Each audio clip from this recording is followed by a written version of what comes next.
Good evening friends, welcome back to my channel stock to radar.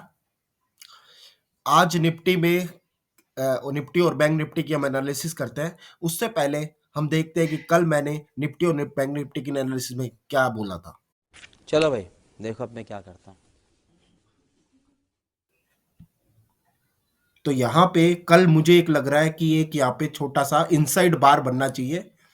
अगर मैं खींच के बताऊं तो आपको, ये मदर कैंडल है, इसी के अंदर एक छोटी सी इनसाइड बार बन सकती है और ये एक ग्रीन कलर हमें मिल सकता है। तो कल एक इसके अंदर हमें इनसाइड बार ऐसे कैंडल दिखाई दे सकती है।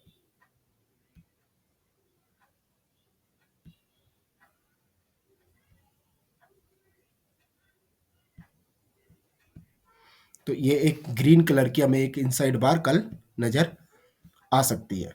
तो मार्केट में क्या बात है सर, क्या बात है सर, क्या बात, ये बात है। जैसा कि फ्रेंड कल मैंने बोला था कि कल एक निफ्टी के अंदर गैप अप खुलने के बाद एक स्मॉल कैंडल, एक ग्रीन कैंडल बननी चाहिए। उसी प्रकार से आज एक छोटी कैंडल, ग्रीन कैंडल इनसाइड बार बनी है। और इस पैटर्न को, जो कि जैपनीज अगर लैंग्वेज में बोलूं तो ये जैपनीज कैंडलस्टिक पैटर्न में इसको हरामी पैटर्न का नाम दिया गया है। ये सब क्या देखना पड़ रहा है। अच्छा है मैं अंधा हूँ। फ्रेंड्स, ये कोई गाली नहीं है, अगर आप इसे गाली सोच रहे हैं। ये जैपनीज लैंग्वेज में कैंडलस्टिक पैटर्न का नाम हरामी पैटर्न है। अच्छा, अब हम आगे की एनालिसिस करते हैं कि अब निफ्टी के अंदर हमें आगे क्या दिख सकता है।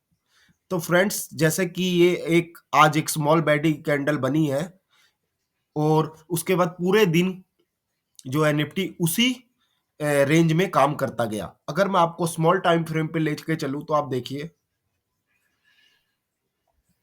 ये एक स्मॉल टाइम फ्रेम पे हम चलते हैं तो हुआ क्या है फ्रेंड्स, ये देखिए निफ्टी ने एक गैप अप खुला था, ये दिख रहा है आपको। यहाँ पे निफ्टी ने एक गैप अप ओपनिंग दी थी,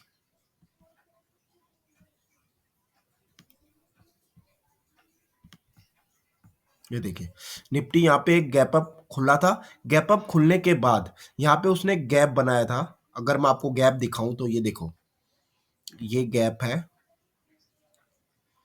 और एग्जैक्टली सेम निफ्टी ने उस गैप को पहले फिल किया। फिल करने के बाद ये एक बहुत ही स्ट्रॉन्ग मोरूबोजू कैंडल बनाई 5 मिनट के चार्ट पे।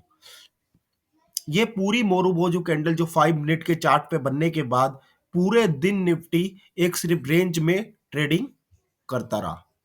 अब कल की एनालिसिस की अगर मैं बात करूं तो कल निफ्टी के अंदर हमें ये अगर 23,800 अगर ब्रेक होता है ऊपर की तरफ, जो कि एक रेजिस्टेंस है, तो हमें एक अच्छा मूव, अप मूव दिखाई दे सकता है निफ्टी के अंदर, जो कि 24,000 तक हमें निफ्टी जाता दिखाई दे सकता है। नीचे की तरफ अगर मैं रेजिस्टेंस की बात करूं तो 23 था। नीचे की तरफ अगर मैं सपोर्ट की बात करूं तो 23,500 से लेके 20,000 3,600 का एक बहुत ही स्ट्रॉन्ग सपोर्ट है। तो निफ्टी के अंदर हमारी एनालिसिस है कि 23,500 से लेके 23,600 का जो जोन है वो बहुत ही स्ट्रॉन्ग सपोर्ट की तरह वर्क करेगा। और 23,800 अगर ब्रेक होता है तो हमें बहुत ही जल्दी 24,000 देखने को मिल सकता है।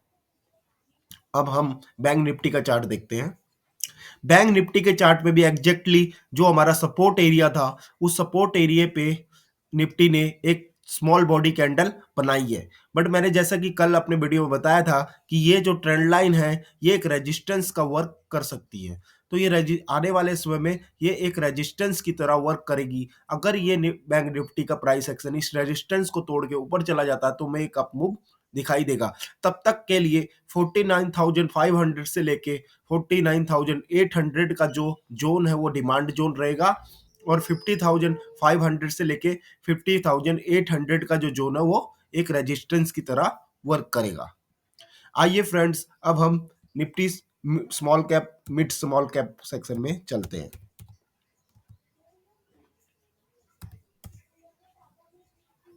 ये निफ्टी मिड स्मॉल कैप 400 का चार्ट है।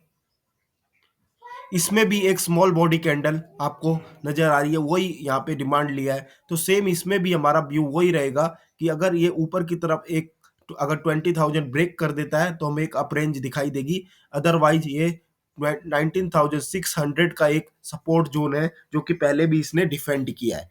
तो यहाँ भी हमें एक अप मूव दिखाई दे सकता है। तो मेरा जो व्यू है निफ्टी और बैंक निफ्टी में, कल एक वोलेटाइल डे रह सकता है निफ्टी के अंदर। उस वोलेटाइल डे के अंदर निफ्टी अगर ये 23,800 अगर क्रॉस कर देता है तो हमें कल में 24,000 मिल सकता है। तो कल एक अप मूव की हमें प्रोबेबिलिटी ज्यादा दिखाई देती है, ना कि डाउन ट्रेंड के। तो ये मेरा निफ्टी और बैंक निफ्टी में अपना एक व्यू है। मैं जैसे कि पहले भी बोल चुका हूं, यहाँ मेरी कोई बाय एंड सेल रिकमेंडेशन नहीं है, ये ओनली फॉर मेरे एजुकेशनल पर्पज के लिए, ताकि आपको मैं कुछ लर्निंग इम्पार्ट कर सकूं। Thank you friends.